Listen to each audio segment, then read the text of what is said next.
नमस्कार, जय श्री राम। आइए हम और आप मिलकर श्री रामचरितमानस को पढ़ते हैं और इस श्रृंखला को आगे बढ़ाते हैं। अभी तक हमने श्री रामचरितमानस की किताब के बारे में डिस्कस किया और जो निवेदन है, जो इंट्रोडक्शन है वो पढ़ा। आइए अब आप आगे बढ़ते हैं।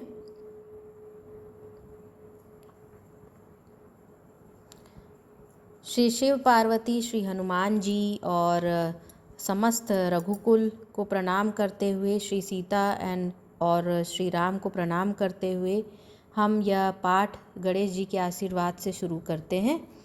तो देखिए इसमें विधि कैसी दी हुई है। तो हमारा ये हम लोग पूरी विधि विधान के साथ, जैसे शास्त्रोक्त विधि विधान के साथ किया जाता है, वैसे नहीं कर रहे हैं। हम लोग इसका अध्ययन कर रहे हैं, इस किताब को अच्छे से अपने अंदर बसा रहे हैं। तो देखिए उसके बाद निवेदन के बाद आपको पारायण विधि दी गई है। हमने देखा कि कैसे 9 दिन पढ़ते हैं तो क्या विधि होनी चाहिए, 1 मास पढ़ते हैं तो क्या विधि और क्या प्लान होना चाहिए, वो दिया हुआ है। उसके बाद आपको पारायण विधि दी गई है। उसके बाद हम आह्वान करते हैं। तो आह्वान में हम तुलसीदास जी को पहले प्रणाम करते हैं। तो ओम तुलसीदासाय नमः। उसके बाद श्लोक है, श्री वाल्मीकि जी को प्रणाम किया गया है, आह्वान किया गया है, ओम वाल्मीकाय नमः। उसके बाद श्री शंकर जी और गौरी जी को याद किया गया है और लिखा है ओम गौरी पतये नमः। उसके बाद श्री लक्ष्मण जी को सपत्नी याद किया गया है, ओम श्री सपत्नों काय लक्ष्मणाय नमः। उसके बाद आप देखिए कि शत्रुघ्न जी को याद किया गया है और शत्रुघ्न जी के लिए मंत्र लिखा गया है, ओम श्री सपत्निकाय शत्रुघ्नाय नमः। उसके बाद श्री भरत जी को सपत्नी याद किया गया है, ओम श्री सपत्निकाय भरताय नमः। उसके बाद हनुमान जी को याद किया गया है, ओम हनुमते नमः। आप सीक्वेंस देखिए कि शत्रुघ्न जी जो सबसे छोटे थे उनसे शुरू किया गया है, फिर लक्ष्मण जी को किया गया है, फिर भरत जी हैं और भरत जी के बाद हनुमान जी आते हैं। एक सीक्वेंस है क्योंकि राम जी हनुमान जी को भी बोलते थे कि तुम मम प्रिय भरत ही सम भाई। तो हनुमान जी भी राम जी के लिए भाई के समान ही हैं।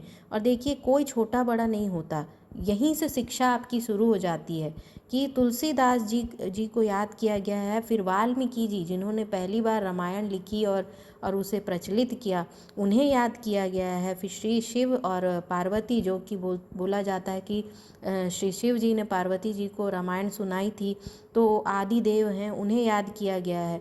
उसके बाद से आप देखिए कि भाइयों में सबसे पहले शत्रुघ्न जी जो कि सबसे छोटे हैं, फिर लक्ष्मण जी जो कि दूसरे नंबर पे छोटे माने जाते हैं, शत्रुघ्न जी से बड़े हैं। फिर आते हैं भरत जी जो कि लक्ष्मण जी से बड़े हैं और फिर हनुमान जी को स्थान दिया गया है।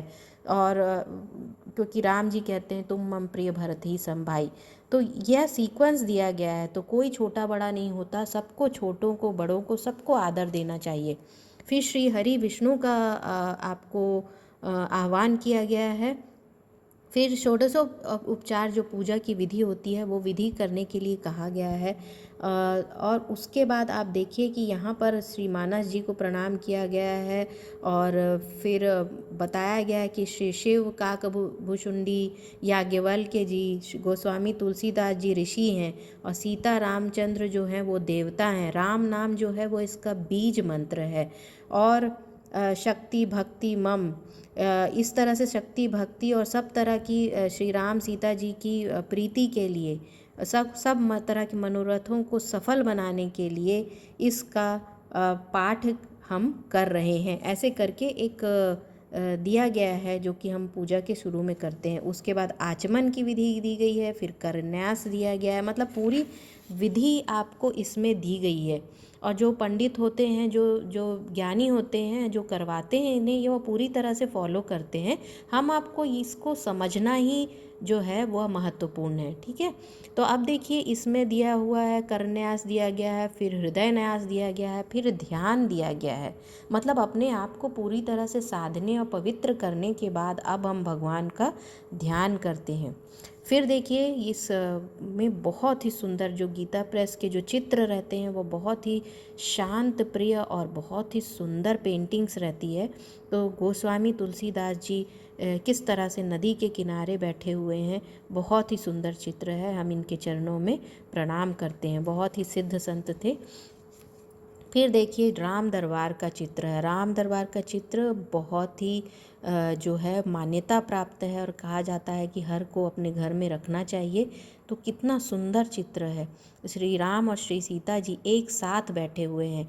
यह दिखाता है कि पति और पत्नी का जो स्थान है वह बराबर है, दोनों बराबर बैठा गया है। ऐसा नहीं है कि सिंहासन में श्री राम जी बस हैं और सीता जी कहीं और बैठी हुई हैं या पर्दे में हैं, ऐसा कुछ भी नहीं है। श्री राम और सीता जी अपने अपने स्वरूप में बहुत ही सुंदर लग रहे हैं और साथ में बैठे हैं। जगत कल्याण के लिए हस्त मुद्रा जो वर मुद्रा है वह धारण की हुई है। श्री भरत शत्रुघ्न और लक्ष्मण जी हाथ जोड़ के अपने भाई के साथ खड़े हुए हैं, जो कि अपने आप में बहुत ही पुण्यात्मा है। और हरि के चरणों में श्री हनुमान जी जो कि सेवा में हमेशा तत्पर रहते हैं वह है। बहुत ही आदर्शात्मक पिक्चर है ये, बहुत ही आदर्शात्मक चित्र है, बहुत ही गूढ़ चित्र है ये। तो अब देखिए, अब हम शुरू करते हैं श्री रामचरितमानस। श्री गणेशाय नमः। श्री जानकी वल्लभो विजयते। श्री रामचरितमानस। तो हमने इसका अर्थ जो है वो देख लिया है कि श्री राम के चरित्र को पढ़ना है हमें, ठीक है। तो ये प्रथम सोपान है, बाल कांड। तो श्लोक से शुरुआत की जाती है इसमें, और आप देखें कि किस तरह से पहले या स्तुति कर रहे हैं श्री तुलसीदास जी। अक्षरों, अर्थ समूहों, रसों, छंदों और मंगलों की करने वाली सरस्वती जी और गणेश जी की मैं वंदना करता हूँ। फिर वह कहते हैं कि श्रद्धा और विश्वास के रूप श्री पार्वती जी और श्री शंकर जी की मैं वंदना करता हूँ, जिनके बिना सिद्धजन अपने अंतःकरण में स्थित ईश्वर को नहीं देख सकते। मतलब शिव पार्वती जी का महत्व यह है कि उनकी आशीर्वाद के बिना हम ईश्वर के दर्शन नहीं कर सकते। और ऐसा कहा भी गया, श्री राम जी ने कहा है कि जब तक आप श्री शिव जी को प्रणाम नहीं करते और तब तक आपको इसका पूरा तरह से पुण्य नहीं मिल सकता है, क्योंकि रामेश्वर वो राम के ईश्वर हैं। जिस तरह श्री शंकर जी राम जी के नाम को निरंतर जपते रहते हैं, उनका स्नेह देखिए। और श्री राम कहते हैं कि जब तक शिव जी का ध्यान नहीं किया जाएगा तब तक मेरी पूजा संपन्न नहीं हो सकती। किस तरह से दोनों एक दूसरे को सम्मान देते हैं आप देख रहे हैं। कोई किसी से बड़ा नहीं है, कोई किसी सब सर्वव्यापी हैं, सबको समान रूप से रिस्पेक्ट देना, यही जीवन है। फिर देखिए, ज्ञानमय नित्य शंकर रूपी गुरु की मैं वंदना करता हूँ, जिनके आश्रित होने से ही टेढ़ा चंद्रमा भी सर्वत्र वंदित होता है। तो जिस तरह से टेढ़ा चंद्रमा भी शंकर जी के सानिध्य में रहकर वंदित हो जाता है, उसी तरह से शिष्य भी गुरु के शरण में रहकर अपने ख्याति को प्राप्त करता है और उसके भी जो चरित्र है वह संवर जाता है। और गुरु के बिना ज्ञान नहीं है। गुरु ही वो हैं जो हरि को बताते हैं कि हरि क्या है, वह गुरु ही बताते हैं। इसलिए गुरु का स्थान सर्वोपरि है। देखिए किस तरह से भगवान शिक्षा देते जा रहे हैं। श्री सीता राम जी के गुण समूह रूपी पवित्र वन में विहार करने वाले विशुद्ध विज्ञान संपन्न कवीश्वर श्री वाल्मीकि जी और कपीश्वर श्री हनुमान जी की मैं वंदना करता हूँ। तो तुलसीदास जी कहते हैं कि जो कविवर हैं, जो कि राम के गुण को गाने वाले हैं, जो कि कोकिला के समान हैं, ऐसे कविवर श्री वाल्मीकि जी को मैं प्रणाम करता हूँ और श्री हनुमान जी को मैं प्रणाम करता हूँ। आपको ये समझना है कि तुलसीदास जी को हनुमान जी ने बहुत बार दर्शन दिए हैं, और मेरा ये मानना है कि वो हनुमान जी से उन्हें बहुत ज्ञान भी मिला होगा, और हनुमान जी ने साक्षात रामायण देखी है। तो देखिए किस तरह से उन्होंने वाल्मीकि जी को रिस्पेक्ट दिया है, क्योंकि वाल्मीकि जी द्वारा पहले रामायण लिखी गई है। तो जाहिर सी बात है श्री तुलसीदास जी ने उनका अध्ययन किया होगा, फिर उसी ज्ञान को हनुमान जी से भी प्राप्त किया। तो उन्होंने इन दोनों महानुभवों का जो है धन्यवाद ज्ञापन किया है। उत्पत्ति, स्थिति और संहार करने वाली, क्लेशों की हरने वाली तथा संपूर्ण कल्याणों की करने वाली श्री रामचंद्र जी की प्रियतमा श्री सीता जी को मैं नमस्कार करता हूँ। श्री सीता जी को उन्होंने नमस्कार किया है, जो कि रामचंद्र जी को बहुत ही प्रिय है। राम जी की शक्ति हैं और माता हैं इस धरती की, उन्होंने उनको प्रणाम किया है।